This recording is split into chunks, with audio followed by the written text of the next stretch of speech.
আসসালামু আলাইকুম। সম্মানিত সুধীমণ্ডলী, আমরা সম সম্পর্কে আলোচনা করতেছিলাম। রমজান মাসের রোজা পালন করা আল্লাহ আমাদের উপরে ফরজ করে দিয়েছেন। যেমন সালাত আমাদের উপরে ফরজ, তেমন রমজান মাসে রোজা পালন করা ফরজ। আল্লাহ বলেছেন, আউযু বিল্লাহি মিনাশ শাইতানির রাজিম, ফামান শাহেদা মিনকুমুশ শাহরা ফালিয়াসুম। তোমাদের মধ্যে যারা গৃহে অবস্থান করে তারা যেন রোজা পালন করে, আদেশ আল্লাহর। তো রমজান মাসে যারা গৃহে অবস্থান করবে তারা রোজা পালন করবে। রোজা পালন করা ফরজ। রামেজার শব্দের অর্থ জ্বালানো, পোড়ানো। সম শব্দের অর্থ ইমসাক, বিরত রাখা। একটা মানুষ তার নিজকে পানাহার এবং স্ত্রী ব্যবহার থেকে বিরত রাখবে। তো এই রমজান মাসে মানুষের নফসে মুতমান্নাকে পুড়িয়ে মানুষ বিশুদ্ধ হয় এবং মানুষের পাপগুলিও পুড়িয়ে দেওয়া হয়, অর্থাৎ পাপগুলি বিনষ্ট করে দেওয়া হয়। রমজান মাসে অনেক গুনাহ আল্লাহ মাফ করেন। তো এই রমজান মাস সম্পর্কে আল্লাহ কোরআন পাকে বলেছেন, শাহরু রমাদান আল্লাযী উনজিলা ফীহিল কোরআন। রমজান মাস সেই মাস যেই মাসে আল্লাহ তাআলা কোরআন নাজিল করেছেন। কিন্তু এর সাথে সাথে তাকে নিয়তও করতে হবে। নিয়ত ছাড়া কোনো ইবাদত আল্লাহর কাছে গৃহীত হয় না। আল্লাহ রাসূল বলেছেন, ইন্নামাল আমালু বিন্নিয়াত। সমস্ত কাজের ফলাফল নির্ভর করে তার নিয়তের উপরে। নিয়ত। তো এই রমজানের জন্য নিয়ত শর্ত। যেহেতু বিভিন্ন ধরনের সওম আছে, যেমন যারা হজে যারা অংশগ্রহণ করেন, যারা কেরান এবং তামাত্তু হজ করেন, অর্থাৎ মিকাতের বাইরে যারা, তারা কেরান এবং তামাত্তু হজ এই দুটার যে কোনো একটা করতে পারেন। আল্লাহ রসুল কেরান হজ পালন করেছেন। কেরান এবং তামাত্তু হজ যারা পালন করবেন তাদের জন্য কোরবানি দেওয়া ওয়াজিব। কিন্তু এই কোরবানি যদি কেউ সংগ্রহ করতে না পারে তাহলে সে 3টা রোজা হজের মধ্যে পালন করবে, বাকি 7টা রোজা হজ থেকে ফেরার পরে পালন করবে। 10টা রোজা পালন করতে হবে। এই হলো 1 রোজা। আবার জিহারের কাফারায় রোজা আছে, কসমের কাফারায় রোজা আছে, মান্নতের রোজা আছে, নফল রোজা আছে। কাজে আপনি কোন রোজা পালন করছেন এটা নিয়ত ছাড়া এটা নির্ধারিত হবে না। এই জন্য আপনি সেহরি খাওয়ার পরপরই নিয়াত করবেন যে আমি আগামী করলো রমজান মাসের পবিত্র ফরজ রোজা পালন করার আমি নিয়াত করছি, আমি সংকল্প গ্রহণ করছি, আমি ইচ্ছা পোষণ করছি, এটা নিয়াত করতে হবে। তো আপনি যদি সেহরি খাওয়ার পরপরই নিয়াত করেন তখন বলবেন যে আগামী করলো যে দিন আসতেছে আমি রমজান মাসের রোজা পালনের নিয়াত করছি। আর যদি আপনি এমন হয় যে সেহরি খাওয়ার পরপরই আপনি নিয়াত করতে পারেন না, শবে সাদেক হয়ে গেছে, তাহলে আপনি শবে সাদেক থেকে আরম্ভ করে যেটাকে কেতাবে দহবাতুল কুবরা, মানে উজ্জ্বল আলো হয়ে গেলে উজ্জ্বল আলো পর্যন্ত আপনাকে নিয়াত করতে হবে। তো দহবাতুল কুবরা এটার অর্থ অনেক ফিকহ শাস্ত্রবিদরা বলেছেন যে এটার অর্থ হলো জাওয়াল, দ্বীপ্রহর। কিন্তু এটা সর্বশেষ সিদ্ধান্ত হলো যে দ্বীপ্রহর নয়, দ্বীপ্রহরের আগে যখন আলো সূর্যের আলো প্রজ্বলিত হয়, উজ্জ্বল হয়, তো এই সময়ের মধ্যেই নিয়াত করতে হবে। অর্থাৎ নিয়াত করতে হবে এমন সময় যে সময় দিনের অধিকাংশ সময়টা সামনে থাকে। যদি নিসফে নাহার হয় তাহলে তো অর্ধেক অর্ধেক হয়ে যায়, তা না। দিনের অধিকাংশ সময় সামনে আপনার আছে, এমন অবস্থায় আপনাকে রোজার নিয়াত করতে হবে। এটা না করতে পারলে আপনার রোজা হবে না। এই জন্য নিয়াতের জন্য এটা শুধু এই রমজানেই এই সুযোগটা আছে, কিন্তু নামাজে এরকম সুযোগ নেই। নামাজে দাঁড়ানোর সময়ই শুরুর আগেই নামাজে নিয়াত করতে হয়, কিন্তু রমজানের রোজাটার ব্যাপারে এতটুকু সুযোগ আছে যে দাহওয়াতুল কুবরা, অর্থাৎ সূর্য উজ্জ্বল আলো নিয়ে উদ্ভাসিত হওয়া পর্যন্ত, সূর্যের আলো প্রকাশিত হওয়া পর্যন্ত সময়, অর্থাৎ দিনের অধিকাংশ সময় সামনে আসে। এই কথাটা সোজা, দিনের অধিকাংশ সময় সামনে আসে এমন সময়ের মধ্যেই আপনাকে রমজানের জন্য নিয়াত করতে হবে এবং আপনাকে রোজা পালন করতে পারে। এই সময়ের মধ্যে নিয়াত করতে না পারলে আপনার রোজাটা হবে না। কাজে এ বিষয়ে আপনাদেরকে সতর্ক থাকতে হবে এবং সব কিছুই সতর্কতার উপরে নির্ভর করবে যে রমজানে কোনোভাবে বাইরের কোনো জিনিস আপনার ভিতরে না ঢোকে। বাইরের কোনো জিনিস ভিতরে ঢুকলেই রোজা যাবে, কিন্তু দেহ থেকে কিছু বের হলে তাতে রোজা যাবে না। এই থিওরিটা আপনি মনে রাখবেন। তারপরও বাইরের থেকে যা ঢোকার তার মধ্যে ধুমা বা ধুলাবালি বা হঠাৎ কোনো মশামাছি ভিতরে ঢুকে পড়তে পারে, এগুলির থেকে মানুষ নিজেকে রক্ষা করতে পারে না। তো এই সমস্ত বিষয়ে রোজা ভঙ্গ হবে না, এটা বলা হয়েছে। তবে একটা বিষয় সতর্কতা অবলম্বন করতে হবে, সেটা হলো এই উজু করার পরে যাতে মুখমণ্ডলের পানি এটা বেয়ে মুখে প্রবেশ করতে না পারে। এর জন্য উজু করার সাথে সাথে উপরের অধর, উপরের ওষ্ঠ, উপরের ঠোঁট এটাকে সাথে সাথে মুছে নেবেন, যাতে এই ঠোঁটের পানিটা মুখের মধ্যে প্রবেশ না করে। তাহলে এই বিষয়টা সম্পর্কে আপনারা সতর্ক রেখে বাকি সব আমলগুলি যেটা বলা হচ্ছে সেগুলি আপনারা আমল করবেন। এই মাসে আরও একটা ফজিলতের কথা আল্লাহ উল্লেখ করেছেন, ইন্না আনজালনাহু ফি লাইলাতুল কদর, নিশ্চয়ই আমি এই কোরআন নাজিল করেছি কদরের রাত্রে, একটি শক্তিশালী রাতে। এই শক্তিশালী রাত কত শক্তিশালী? লাইলাতুল কদরে খায়রুম মিন আলফি শাহর, কদরের রাত্র 1000 মাসের চেয়ে উত্তম। তো এই কদরের রাতটাও রমজান মাসের শেষ 10 দিনে কদরের রাত নিহিত আছে। 21, 23, 25, 27, 29 এই রাতগুলির মধ্যে যে কোনো একটা রাত কদরের রাত্র। এই রাত্র পালন করা আমাদের জন্য ফরজ করা হয়নি, কিন্তু উৎসাহিত করা হয়েছে যে এই রাতে প্রচুর সওয়াব আল্লাহ দান করবেন। এমনকি এই একটি রাত্রির এবাদত 1000 মাসের এবাদতের চেয়ে উত্তম বলে আল্লাহ কোরআনে ঘোষণা করেছেন, কিন্তু এটা আল্লাহ ফরজ করেননি, ফরজ না, কিন্তু উৎসাহিত করা হয়েছে, করলে আমরা সওয়াব পাবো। পূর্ববর্তী উম্মতরা অনেক দিন হায়াত পেত, দীর্ঘজীবী তারা হতো, তারা 500, 700, 1000 বছরের মতো হায়াত পেত। আর আমরা তো আমাদের হায়াত সীমিত, 100 বছরই আমাদের জন্য ম্যাক্সিমাম লোকে, মানে 60 থেকে 100 বছরের মধ্যেই আমাদের বয়সে সাধারণত ওঠানামা করে বিভিন্ন মানুষের। তো এই জন্য পূর্ববর্তী উম্মতের সমকক্ষ আমরা ইবাদত করতে পারছি না, কিন্তু আল্লাহ তাআলা আমাদের জন্য একটা স্যাংশন দিয়েছেন, যেখানে একটা রাত্রি আমরা 1000 রাতের ইবাদত চাইতে বেশি সওয়াব অর্জন করতে পারবো। তো এই রাতটাও রমজান মাসের মধ্যে নিহিত। তো এখন আমরা রমজান সম্পর্কে কিছু কথা আমরা বলবো। রমজানের রোজা রাখা প্রত্যেক জ্ঞানী আকেল বালেক মুসলিম, যে জ্ঞান সম্পন্ন বালেক মুসলমান, তার উপরে এ ধরনের সকল নরনারীর উপরে এই রোজা পালন করা আল্লাহ ফরজ করে দিয়েছেন। এটা ফরজ ইবাদত। শবে সাদেক থেকে আরম্ভ করে সূর্যাস্ত পর্যন্ত এই সময়টা আমরা রোজা পালন করব, অর্থাৎ এই সময়ের মধ্যে আমরা পান, আহার, স্ত্রী ব্যবহার, এই 3টা জিনিসকে আমরা পরিহার করব, বর্জন করতে হবে। খাদ্য গ্রহণ করা, কোনো পানীয় গ্রহণ করা, স্ত্রী ব্যবহার করা, কোনোভাবে বীর্যপাত করা, এটা করা যাবে না। এভাবে শবে সাদেক থেকে আরম্ভ করে সূর্যাস্ত পর্যন্ত ও আতিমুস সিয়ামা ইলাল লাইল, আল্লাহ কোরআন পাকে নির্দেশ দিয়েছেন যে রাত পর্যন্ত রোজা পালন করো। তো ইলা শব্দটা ইন্তিহায় গায়াত, অর্থাৎ একটা জিনিসের শেষ সীমানা বোঝানোর জন্য ইলা শব্দটা ব্যবহার করা হয়।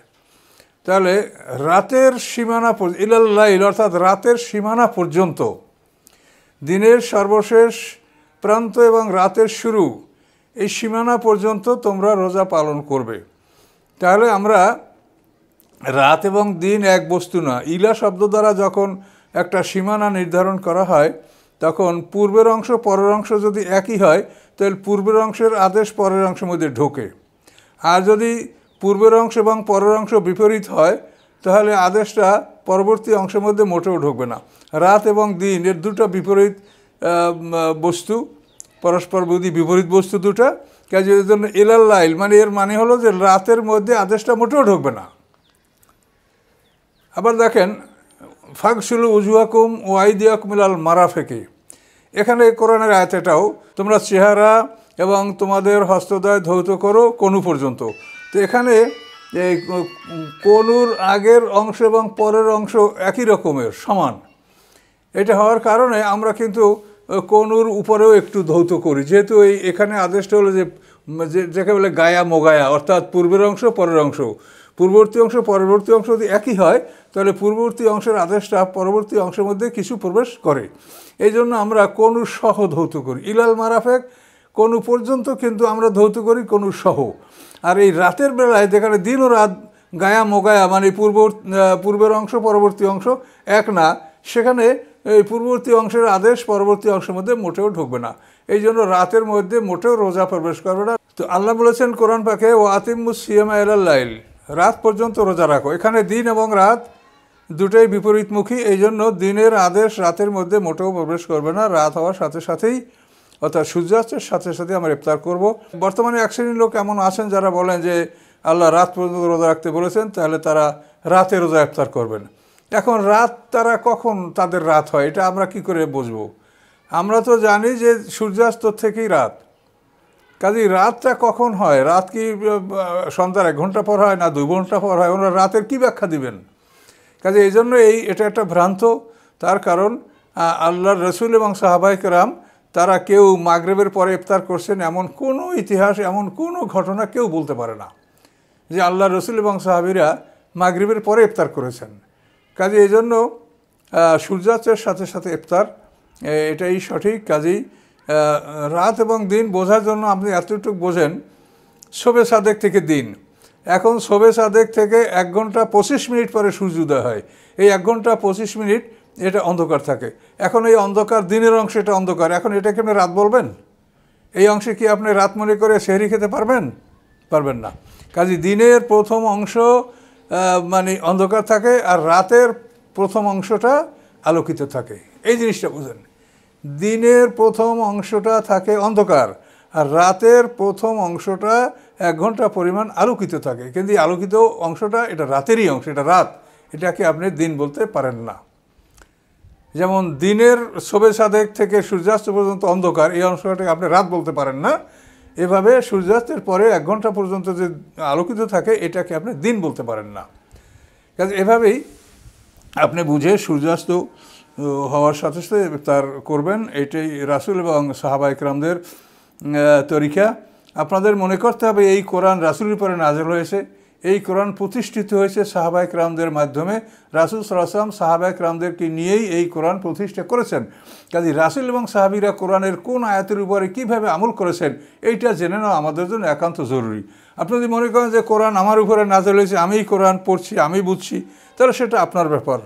কিন্তু প্রকৃত ব্যাপার হলো যেটা রাসূলের থেকে আপনাকে জেনে নিতে হবে এবং সিনিয়র সাহাবীদের থেকে জেনে নিতে হবে।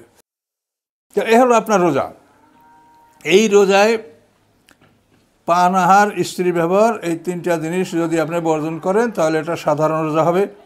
এবং এই রোজায় আরও ভালো রোজা হবে যদি আপনি কোনো বাজে কথা, যেমন গীবাত, শেকায়াত, পরনিন্দা, পরচর্চা, তারপরে কারো গোপন বিষয়ে অনুসন্ধান করা, যেটা আল্লাহ ওয়ালা তাজাসসু, যেটা আল্লাহ মানা করেছেন যে কারো গোপন বিষয়ে অনুসন্ধান করবে না, ওয়ালা ইয়াগতাব বাযুকুম বাযা, তোমরা একে অপরের গীবাত করবে না, এই সমস্ত বিষয় যেটা কোরআনে আল্লাহ নিষেধ করেছেন। পানাহারের পরে এই সমস্ত জিনিস থেকে বিরত থাকলে সেটা হবে উত্তম রোজা, সাওমুল খুসুস। আর যদি শুধু ওই 3টা জিনিসই আপনি বর্জন করেন তাহলে সাওমুল উমুম, সাধারণ রোজা।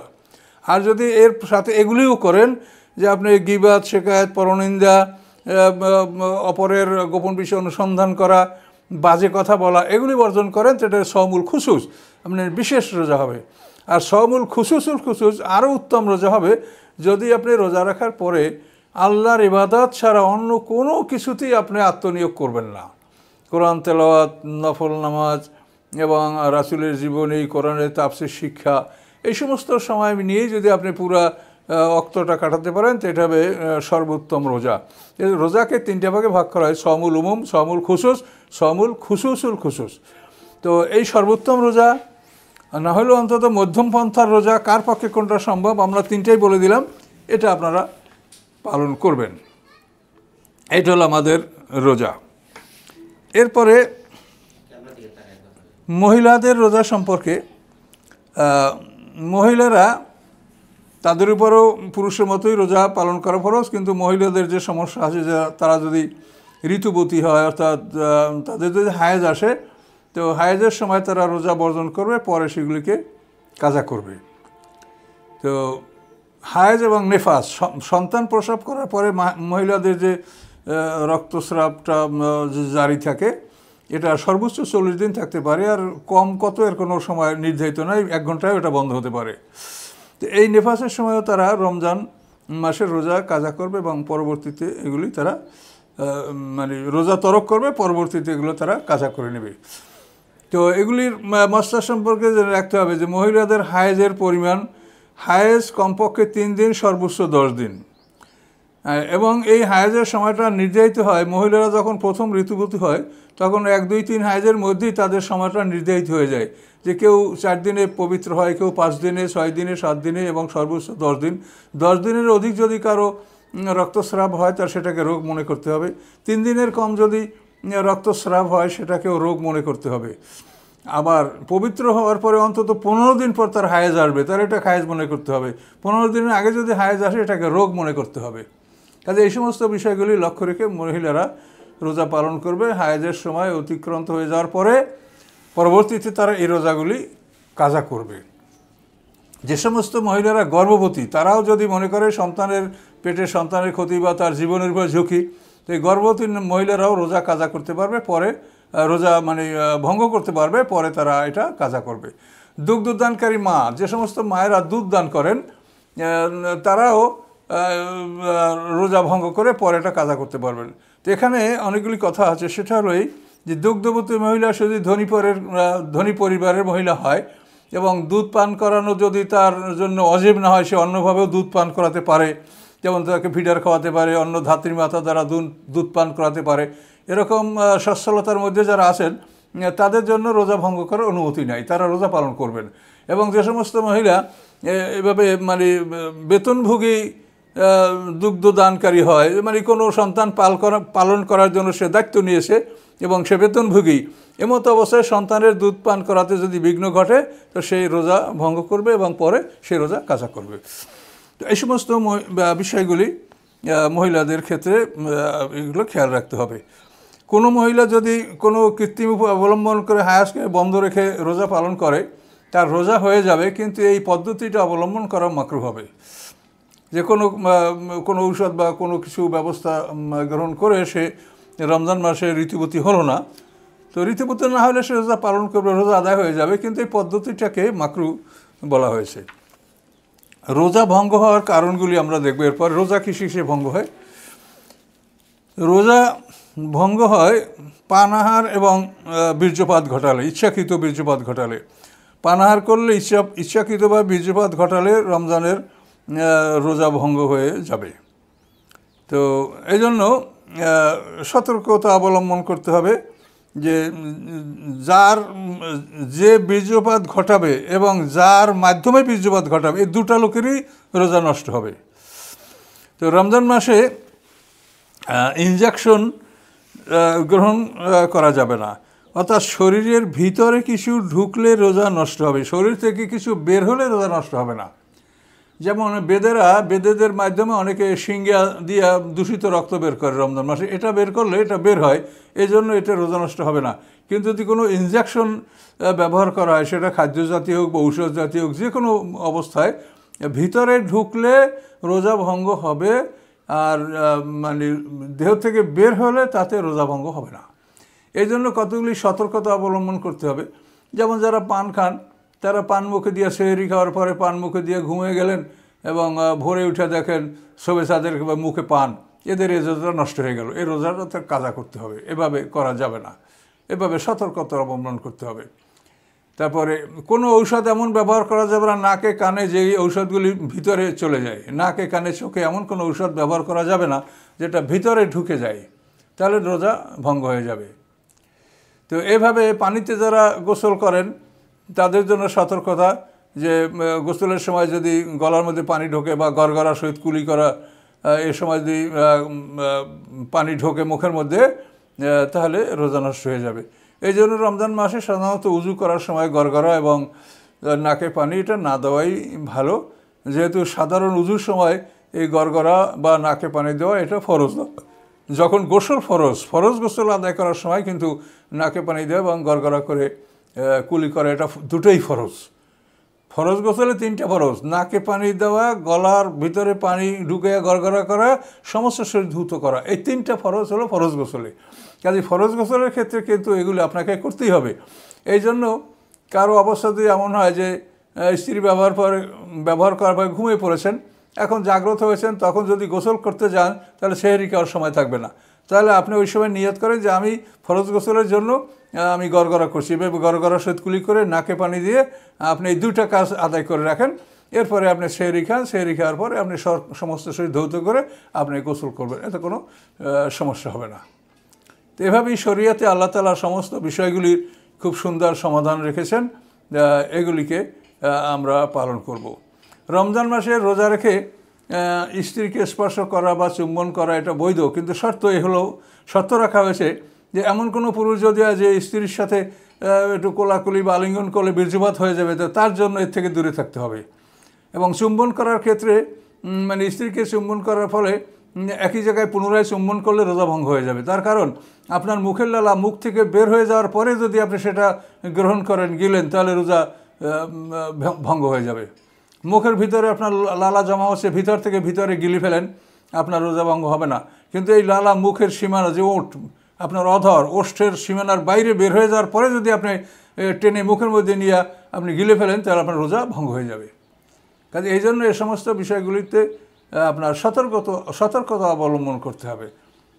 তারপরে ঘুমের ঘরে কারো স্বপ্নদোষ হলে রোজা ভঙ্গ হবে না, কিন্তু মাকরু হবে। এই জন্য যাদের এ ধরনের সম্ভাবনা আছে তারা রমজান মাসের দিনে ঘুম থেকে দূরে থাকবেন, তারা ঘুমাবেন না।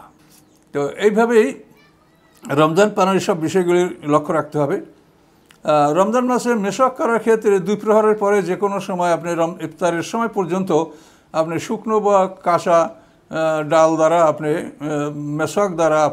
মেশক করতে পারবেন, এটা কোনো নিষেধ নয়, এটা আপনি করতে পারবেন। কিন্তু কোনো রকম পাউডার বা পেস্ট এগুলি ব্যবহার করা যাবে না, যেগুলি মানে গ্যাস হিসেবে পেটের মধ্যে তার যাতে অংশ প্রবেশ করতে পারে, এ সমস্ত কোনো জিনিস, কোনো উপাদান ব্যবহার করা যাবে না। নর্মাল মেশক আপনি ব্যবহার করতে পারবেন।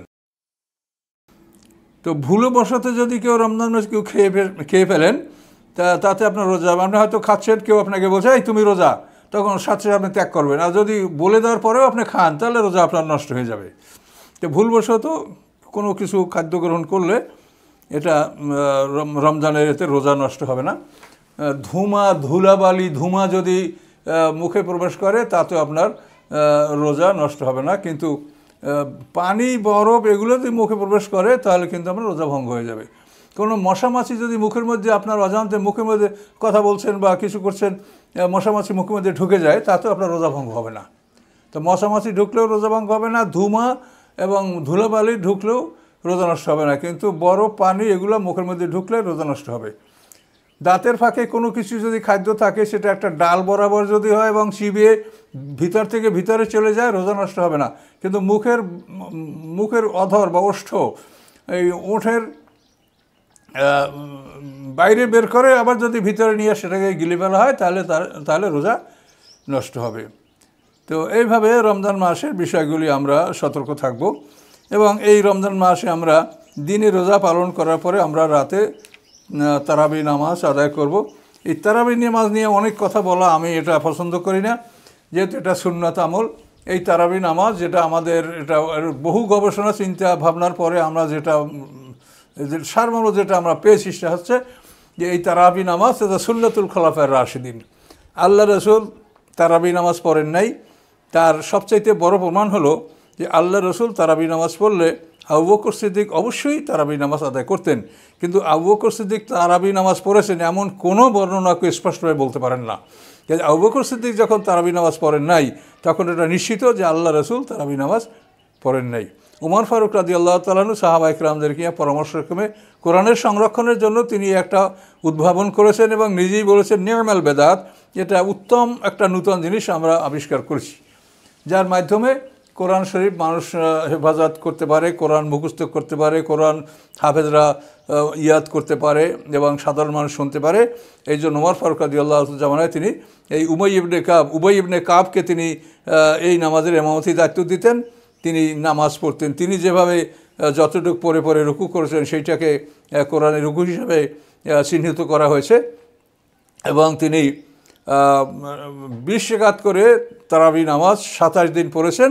তো 20 × 27 540, এভাবে কোরআন শরীফে 540টা রুকু সৃষ্টি হয়েছে এবং উনি তারাবি নামাজ 20 রাকাতই পড়েছেন। কিন্তু এটাকে আল্লাহ তাআলা এটা আমাদের জন্য ফরজ করেন নাই, এটা সুন্নতুল খোলাফায়ে রাশিদিন। আল্লাহ রসুল বলেছেন আলাইকুম বি সুন্নতি ও সুন্নতুল খোলাফায়ে রাশিদিন আদ্দু আলাইহি বিন নওয়াজিজ। আল্লাহ রসুল বলেছেন যে তোমরা আমার কর্মপন্থা এবং খোলাফায়ে রাশিদদের কর্মপন্থাকে তোমাদের উপরে পালন করা অজেব করে দেওয়া হয়েছে, এবং তোমরা মারির দাঁত দিয়ে শক্ত করে কামড়ে ধরবে তাদের আদর্শগুলি। আদ্দু মানে আদ্দুন শব্দের অর্থ মারির দাঁত দিয়ে কামড়ানো, অর্থাৎ শক্ত করে এগুলি তোমরা ধারণ করবে, এটা আল্লাহ রসুল বলেছেন। আর কোরআন পাকে আল্লাহ তাআলাও বলেছেন ওয়াস-সাবিকুনা আল-আউয়ালুনা মিনাল মুহাজিরিনা ওয়াল আনসারি। সূরা তওবার 100 নম্বর আয়াতে আল্লাহ বলেছেন যে অগ্রবর্তী যারা ইমানের ক্ষেত্রে, যারা পূর্ববর্তী, যারা সিনিয়র, আস-সাবিকুনা মুহাজির এবং আনসারদের মধ্যে হতে, আল্লাযিনা তাম বিহসানিন রাদিয়াল্লাহু আনহুম, এবং যারা নিষ্ঠার সাথে এদের অনুকরণ করবে আল্লাহ তাদের প্রতি সন্তুষ্ট থাকবেন। কাজে সিনিয়র সাহাবীদের অনুসরণ করার জন্য এভাবে সূরা হাশরের 9 নম্বর আয়াতে আল্লাহ বলেছেন আল্লাযিনা তাবাব্বাউদ দারা ওয়াল ঈমান মিন ক্বাবলিহিম ইউহিব্বুনা মান হাজারা আলাইহিম।